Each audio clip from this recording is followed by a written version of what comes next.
gravando vários vídeos sobre o escândalo que o PT está causando no país, veja um sujeito que você reconhece pelo seu discurso que é um petista. Ou seja, quer dizer, aqui eu vou dar um certo toque de como você reconheceu o discurso petista, né? Como ele se fundamenta para endossar não somente as falcatruas que o PT faz em todo o país, como também tenta relativizar o fato de que tudo aquilo que nós percebemos como o aparelhamento do Estado, a apropriação completa de um partido pelo Estado e pelo dinheiro da população, pela riqueza do contribuinte, entre outras coisas, você vê o discurso capcioso que eles precisam inventar para justificar, né, o veto de bandalheiras e até mesmo a impunidade. E um sujeito desse, vamos ser sincero, cara, você não tem que discutir um cara desse, tem que ter um soco na cara, porque é uma sem-vergonhice, é um cinismo e tal, que eu acho que a tolerância, às vezes, ela acaba sendo de serviço, né, para um sujeito como esse. O primeiro argumento que o petista usa pra justificar a corrupção petista é dizer que o PSDB roubou. Ah, porque o PSDB roubou nas licitações do metrô, roubou nisso e aquilo.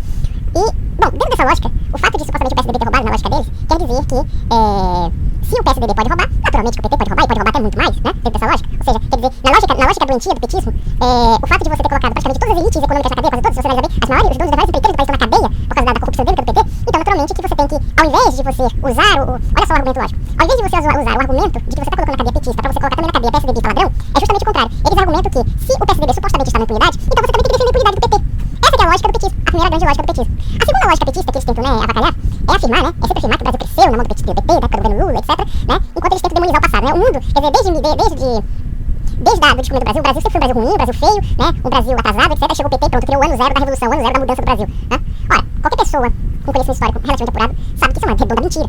Muito pelo contrário, se a gente analisar bem os aspectos da estabilidade econômica que foram criadas a partir dos últimos 20 anos, pelo menos, quem de fato deu o pontapé inicial foram os governos dos tucanos, foi o governo do PSDB, com todas as deficiências que o governo tucano representou, deficiências do cultural, político, inclusive no âmbito da expansão do esquerdismo na cultura e na sociedade política brasileira. Né? Então, quer dizer, você vê que nada do que o PT fala se sustenta no âmbito dos fatos. Né? E quando você analisa essa tentativa de legitimar a corrupção petista, né, quando eles afirmam, não, mas sempre houve corrupção, então faz o seguinte, sabe o que a gente vai fazer? Já que sempre houve corrupção desde a época de Adão, né, desde o início dos tempos, sempre houve bandido, houve estuprador, houve ladrão e tudo, então a gente não pune ninguém, porque isso é da natureza humana, ser ladrão, ser bandido, né, e que a gente não tem que punir. E logo, claro, a gente tem que absolver os petistas, né, para que eles roubem cada vez mais e para que eles, né, praticamente empobreçam o país como eles estão de fato empobrecendo. Porque a gente sabe que hoje em dia o Brasil não cresce mais, o Brasil está o PIB colheu do país. Você imagina, o Brasil tem um país de um potencial muito grande, né, de 200 milhões de pessoas, uma economia industrial que tem uma economia industrial promissora, e de uma hora para outra você vê um encolhimento da economia, por quê? Porque eles roubaram, gastaram, né, extraviaram, fizeram uma administração completamente, a mistura de ladoagem, de banditismo puro e simples com incompetência. E detalhe, não somente banditismo e incompetência, como também subversão das instituições democráticas, coisa que até o momento não vi isso no PSDB, não de uma forma muito clara. Não estou dizendo aqui que o PSDB seja honesto, muito pelo contrário, eu acho que eles são duas faces da mesma moeda. PSDB e PT são duas pragas que tomaram conta do país e que o país está refém. Só que o PT é muito pior. A única diferença é essa. O PT é muito pior. Agora, vagabundo, lá, filha da puta, vendido, com pouco mortadela pago pela Petrobras, invadindo meu vlog pra ficar defendendo o PT, meu amigo, você não tem coragem de defender na minha cara. Porque tu vai levar uns tapas, porque é isso que tu mereces. Gente, defender Dilma Rousseff nessa altura do campeonato, com todo esse vendaval de bandidagem, de safadeza que tá acontecendo nesse país, com esse tipo de desmoralização completa das instituições democráticas, desmoralização da economia, desmoralização da honra do país no estrangeiro, desmoralização do legislativo, do judiciário, desmoralização de tudo, da educação, da segurança pública, e o pessoal fica ainda passando a mão na cabeça desses vagabundos. Eu fico pensando, que tipo de ratapinha idética, filha da puta, para um sujeito desse? Eu fico pensando, meu Deus, que tipo de filho da puta foi gerado pra acreditar nesse, né, toda essa pra defender uma trabalho como essa contra o povo e contra a sociedade brasileira?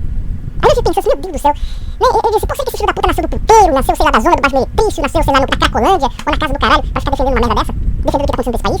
Um vendaval de cinismo, de mentira, baseado em propaganda rala, rasteira, de justificativa cínica da corrupção. E existe uma coisa que é muito assustadora na propaganda petista, na propaganda da esquerda em geral, é que eles glamorizam a corrupção. É o seguinte, corrupção dos outros você usa, né, pra desmascarar, pra denunciar, pra caluniar, né, é aquilo que aquele Romeu Tomás fala de assassinato de reputações. Você cria um dossiê, pode ser um dossiê fajuto, pode ser um dossiê, inclusive, falso. Mas você tem que destruir a reputação alheia e você tem que ter um monopólio da moral, mesmo que você seja o cara mais filho da puta do universo, né, o cara mais canalha do universo. Que é típico da metodologia comunista clássica, né, de Stalin, de Lenin, de toda essa ralé, esses bandidos, né, esses bandidos que são glamorizados, um bando de fanáticos psicopatas. Mas o que acontece? Então, quer dizer, sujeito, quer dizer, você reconhece o petista por esse papo, né, o papo de relativizar o crime, o papo de relativizar a moral, o papo de relativizar o escândalo que eles estão causando no país inteiro. E um conselho, não tenha respeito por esse sujeito, desmoralize-o. Mostre que ele é um canalha, ele não é idiota, ele sabe o que está acontecendo, ele sabe que ele é um bandido. A diferença é que nós temos que levar pra todo mundo que ele é um bandido. Não se tem respeito por petista enquanto ser humano. Você respeita um ser humano quando ele é honesto, você respeita um ser humano quando ele age de boa fé, você respeita um ser humano quando ele tem um mínimo de moralidade necessária pra vida sucessa e de acordo com a lei divina e natural. Se ele não tiver isso, se ele tá no nível do maníaco do parque, se ele tá no nível do bandidinho do Alanzinho Maniçoba, aqui tem um bandido aqui em Belém, procure no YouTube Alanzinho Maniçoba, esse tipinho, se ele tá nesse nível, ou está no nível do cinismo, de querer legitimar a mentira, a desinformação, a roubalheira, tudo pelo fato do poder, da manutenção do poder pelo poder, você não tem obrigação moral de respeitá-lo, nem como ser humano. Ele está no nível dos bandidos que precisam ser punidos com a justiça. Claro que há inúmeras formas de se aplicar a justiça. A justiça legal, naturalmente, que está sendo aplicada principalmente na Operação Lava Jato, que foi uma operação bem sucedida e que está realmente desmascarando essas elites, ou pelo menos pseudo-elites, né? Porque quando se fala de elites, fala-se dos melhores. Nós não temos os melhores no poder, nós temos os vagabundos no poder que se apropriaram daquilo que seria um lugar de excelência de verdadeiras elites. Então, quer dizer, quando você vê que a desmoralização desses vagabundos e tudo, e você vê ainda gente defendendo esses caras, é como um sujeito que defende nazismo, por exemplo. Eu sou nazista, eu sou isso. Não tem que ter respeito desse cara, meu. Não tem que ter respeito por gente assim. Eu acho que é aquela história, a tolerância uma das coisas mais idiotas que o senhor Voltaire já falou na vida é dizer: eu posso discordar de qualquer de suas ideias, mas eu defendo até o direito, até morrer o direito de dizê-las. Eu não defendo alguém ter o direito de falar mentira, ou alguém ter o direito de desinformar, alguém ter o direito de trapacear. Nem que seja pela palavra. Não se pode defender o erro publicamente. Não se pode defender o direito ao erro do ponto de vista da palavra. Se esse sujeito não tem nada a acrescentar do ponto de vista da verdade, e só acrescenta no ponto da mentira, ele tem que ser demonstrado, ele tem que ser criticado, tem que passar vergonha. Então é isso que está acontecendo no Brasil. Embora a grande maioria da população esteja hostil ao governo, você tem ainda uns palhaços que recebem boquinha do governo e que inventam esses discursinhos capciosos de justificar a impunidade de um pela pretensa impunidade de outro, como se uma coisa justificasse a outra. Não seria melhor dizer assim: bom, já que o PT tem que se ferrar, que ele se ferre junto com os bandidos. Isso é lógico, né? É uma questão de justiça. Se o PSDB tem realmente corrupção e bandalheira, tem que ir junto com o PT pro saco. Se o PMDB sim, se o PMDB estiver envolvido, idem. Agora, é claro, se a gente realizar uma comparação, se fizermos uma comparação entre o que o PT faz e o que o PSDB faz, com certeza o PT é muito mais descarado, é muito mais canalha, é muito mais inescrupuloso. Isso é muito óbvio demais. É óbvio demais pra ser negado, pra ser relativizado. E repito, só um filho de rataprenha do esgoto é capaz de relativizar o que é óbvio aos olhos de bilhões de brasileiros. Se você acha que o petismo é a mesma coisa que o PSDB, e olha que eu não tô relativizando o PSDB não, o PSDB também é canalha. O PSDB também tá ligado a esses organismos fabianos, globalistas, tudo isso, tudo filha da puta. Mas com certeza o PT é muito mais inescrupuloso. Ou pelo menos os métodos do PT são muito mais violentos, muito mais agressivos. Eles não estão nem aí para as instituições, eles simplesmente querem rasgar tudo. Eles são muito piores, são muito mais violentos. Se você não reconhece essa capacidade de fazer uma escala de valores, tá? Uma escala de valores sobre as ações humanas, eu digo, se você é petista e defende essa merda disso aí, você tem traços de ser um psicopata. Porque um psicopata que não sabe fazer esses traços, pelo contrário, ele inverte. Então eu acho que já acabou a fase de a gente ter respeito por certas pessoas. Como eu não sou liberal, como eu tô cagando dentro do liberalismo, como eu não sou partidário nem dentro da tolerância. E veja, quando eu falo tolerância, naturalmente, que dentro de um prisma de normalidade, naturalmente nós temos que ser pacientes com as pessoas, nós temos que ser compassivos com as pessoas quando elas estão em erro. Agora, quando elas estão em malícia, não há tolerância pra malícia. Você tem que desmascarar ela. Não é essa coisa que é típica mesmo até dos tucanos. Que esses tucanos são tudo filho da puta, fingido, mentirosos. Mas eles ficam: não, nós temos que ter um diálogo, discussão, esse papinho furado. Você não dialoga com o bandido, você não dialoga com o cara que quer estuprar tua mulher ou quer apontar uma arma pra tua cara. Você não dialoga com gente que tá te roubando bilhões de reais. Simplesmente você exige justiça e tem que mandar esse filho da puta pra cadeia. Isso quando não, sei lá, em certas situações extraordinárias, você não meteu uma bala na cara dele. Que é o caso da legítima defesa, você tem direito de defender. Se o cara te ameaça de morte de um desse momento, se você não reage, você morre. Então é claro, você tem que ter uma bala no meio da cara do filho da puta pra que ele não atinja nem você nem sua família. Em suma, meus amigos. Então, quando você observar um sujeito que começa a dizer assim, que o PT rouba, mas também o PSDB rouba e ninguém fez nada com o PSDB, você pode dizer: isso é discurso de petista. Não é que ele diga: não, mas eu não sou de esquerda. Ele é tão filho da puta que ele já não tem nem mais coragem de dizer que ele é petista. Ele não tem nem coragem de dizer que ele é de esquerda. Ele simplesmente finge, né? Ele finge imparcialidade, né? Imparcialidade da coisa. Não, porque a Petrobras sempre houve corrupção. Isso é verdade, sempre houve corrupção. Mas não é dentro da tua lógica, ô rataprenha, filho de rataprenha. Você quer que, na verdade, que a corrupção seja mantida porque você é petista. Porque você faz parte da roubalheira. Essa é a tua argumentação.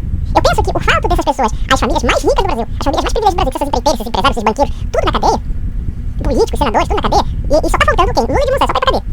Esse pessoal, o fato de ter um precedente de a gente ter colocado esse pessoal na cadeia já é um motivo para que haja outros precedentes, para que outros tipos corruptos de outras siglas, né, e de outros partidos também vão pra cadeia.